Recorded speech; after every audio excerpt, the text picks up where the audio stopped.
Uyu mukobwa bamwita ISIMBI Noeline ni umunyarwandakazi w'imyaka 25 gusa ariko wamamaye mu gukina filime z'urukozasoni. Hari video yashyize hanze, video ikomeje kuvugisha abantu benshi bitewe n'uburyo bayibonye ndetse n'ibyo yavugiyemo ndetse n'ibyo yagaragaje. Ndagira ngo banzu irebe nyuma ndagaruka tugira ibyo tuganira gusa ariko nkwibutsa kandi subscribe usiga commentaire tujye tubana buri munsi. Ibiganiro nk'ibi ubisanga hano. Banzu irebe video ndagaruka ngira ibyo twongeraho ndetse ngire n'ibyo tuganiraho bikeye. Reka twumvikane gatoya. I am gonna mix English and my language, Kinyarwanda, because I have something important to say. You hear me and hear me well. All of you motherfuckers on my fucking page, in my comment section, abusing me, saying, ese no munyarwanda, ese no munyarwanda. Hey, no, ese gutya. Ndabi yamye kumama zenu. Ndavuze ngo ndabiyamye nundi munsi munde mu maso. Do you understand? I am not one of those that you play with. Go play with your mama. I say go play with your mama. Don't come at me like that. Don't come at me anyhow, because I'm gonna fuck you up. I am not the one to shut up. I am not the one to keep my mouth closed, because I'm gonna unzip it and I'm gonna zip your ass, bitch. What the fuck you think you're playing with? Literally, I cannot keep you guys away. Let me tell you something. Rwandans are not my target market. You're not my target market. Get that fucking away from my content. Keep away. You're literally all over my content. You can't even fucking type in English. Like, it's okay kwandika mu Kinyarwanda. Ushaka kwandika mu Kinyarwanda nta kibazo. But why is it about abusing me? Why is it about abusing me? And also, let me tell you something. Mwabagabo mwe munyandikira muri DM zanjye munyandikira ibintu bidasobanutse muza nibigambo biri very disgusting. Kuri profile ufite umwana n'umugore. Sha nzajya ngo posting izo messages zawe, nshyireho ifoto yawe n'umugore wawe. Nzagusenyera urugo. Ntabwo nzarusenya. Nimumenyere. N'ikinyarwanda mashaka kumvuga. Reka ntibabwire. Nzabakorera ibitangaza. You're not my target market. I appreciate those who support me genuinely. But if you come to abuse me off my fucking page that I have built from scratch, why is it about you Rwandans thinking that you can police everything? We are a country that is developing, not just for what the West can see, but mentally. You gotta develop mentally too. You can't come onto my page, a Rwandan young woman who has built herself from nothing to what I am today. I don't ask any of you to support my life or anything. I have been surviving from the roots, from when I was a little kid. I have lived on the streets of Kigali. I have survived. I have helped myself from the beginning until where I am today. Look at me. Do I look like I'm starving? Do I look like I'm fucking suffering? Why can't you fucking support your own? Why can't you fucking support your own? Why are you always gonna be fucking negative about your own? Mufite ikihe kibazo mu mutwe wanyu? Nta kintu na kimwe kigaragara neza mu maso yanyu. Ibintu byose ni ibibazo. Ni ibitangaza bitari no mu buryo bwiza. Rero reka mbabwire abanyarwandakazi ngenda biyamye. Kandi reka mbabwire, niba ushaka kuza ukanzaho, if you want to support my business, support my fucking business. If you want to come and fucking abuse me, I'ma fuck you up, because I don't give a fuck, not even for a fucking minute. That's not me. Ntabwo ari njyewe ISIMBI.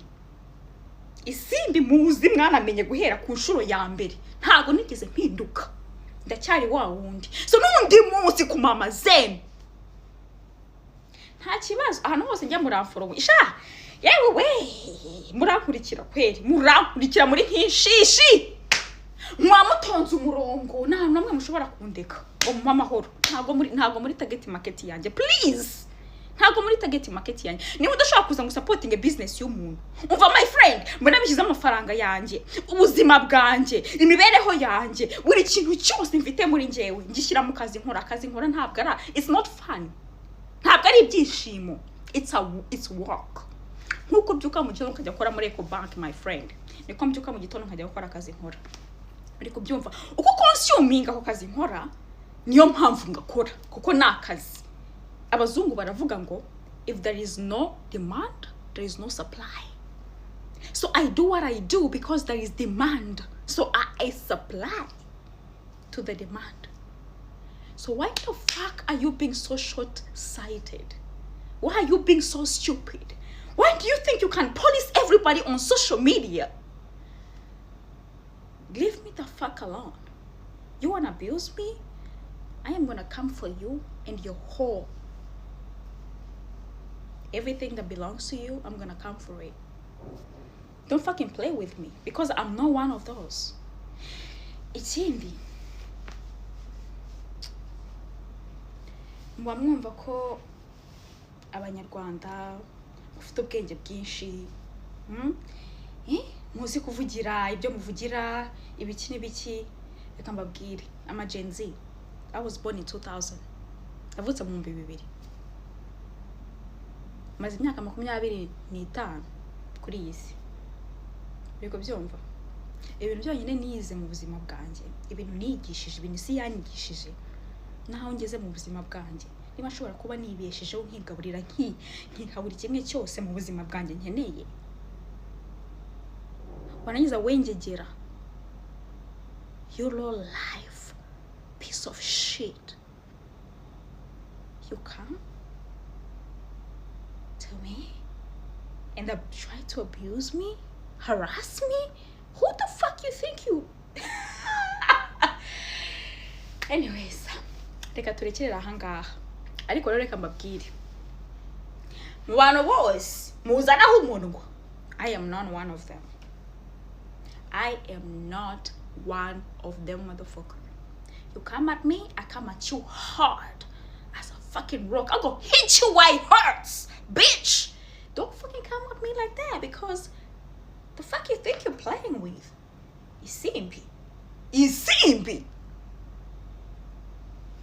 Gusa ariko nkuko umaze kubyumva, uyu n'umukobwa bita ISIMBI Noeline, nkuko wabyumviye muri iyo video, yatangaje yuko ari umukobwa wavutse mu mwaka w'2000. Gusa ariko ikinyenzi ngira ngo tuganiraho muri iyi video, no mukobwa yagarutse ku bihe bikomeye mu minsi yashize yanyuzemo. Hari benshi bamurenganyiriza ibyo akora. Gusa ariko nkuko wabyumvise, yisobanura yavuga yuko yanyuze mu buzima bukomeye, ngo yabaye mu mihanda ya Kigali, abayeho ubuzima butari bwiza, abayeho ubuzima bwo kurwana no kugira ngo abone icyo kurya, ndetse abayeho ubuzima bwo kugira ngo yishakishe nk'undi mwana utaravukiye ahantu hari amafaranga. Gusa ariko ikiri kumubabaza kinini ngo n'uburyo abanyarwanda bari kumuvuga ndetse banamutuka, banamusebya, bamubwira amagambo atari meza habe namba, akomeza kumukomeretsa. Uyu mukobwa ari kuvuga yuko u Rwanda atari yo target market ye, cyangwa se atari bashaka kugezaho ibyo akora cyangwa se business. Nkuko wumvise bisobanura, avuga yuko abanyarwanda bari kumujudginga ahantu hose, gusa ariko agasobanura uburyo bamugendaho. Uyu mukobwa muri video ni wabyumviye, yavuze yuko ikintu agiye gukora yivuye inyuma ari ukugenda ashyira hanze bamwe mu bagabo ngo bamwandikira bafite ingo bubatse, baba bafite ama profile ariho imiryango yabo, ariko bagatinyuka bakamwandikira ama message, ubwo urumva icyo baba bari kumubwira.